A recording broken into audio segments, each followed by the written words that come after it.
Intuitivni navdih za teden od 7. julija do 13. julija.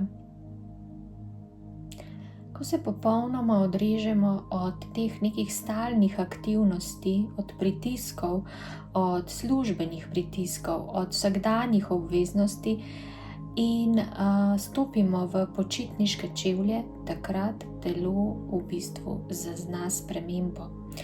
In ni več navajeno tega, oziroma je navajeno na vse tisto staro, kar smo počeli skozi leto, kar smo večino časa počeli. Zato je nekako od začetka, ko gremo na dopust, res nenavadno, kajti telo lahko da zboli, lahko da reagira z bolečino v križu, lahko da reagira v zastoju prebave, lahko da reagira s tem, da smo spremenili okolje in ne moremo spati.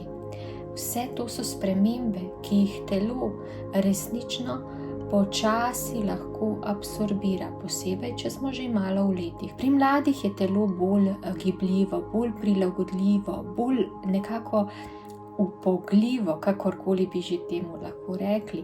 Pri malo starejših pa je vsaka sprememba velik korak oziroma velik šok nekako za telo.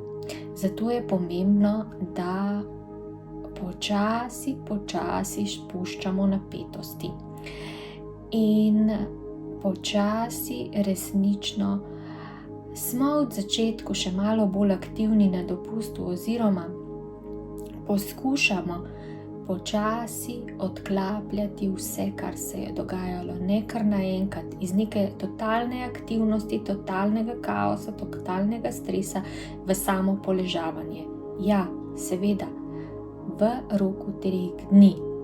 Potem pa se lahko sprostimo in dokončno rečemo, sedaj sem pa na dopustu. V teh prehodnih 3 dneh pa je potrebno mogoče marsikaj še postoriti, ko pridemo na dopust, marsikaj kam še iti in zato naj se takrat dogaja malo več aktivnosti, da se telo počasi privadi oziroma z nekimi premori, večjimi, daljšanjem premorov, daljšanjem počitka, počasi privadi na počitnice.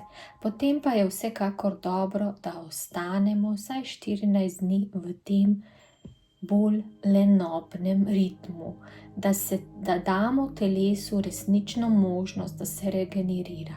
Seveda ga moramo podpreti tudi z dobro hrano in zmernim gibanjem in zmerno v bistvu nego telesa.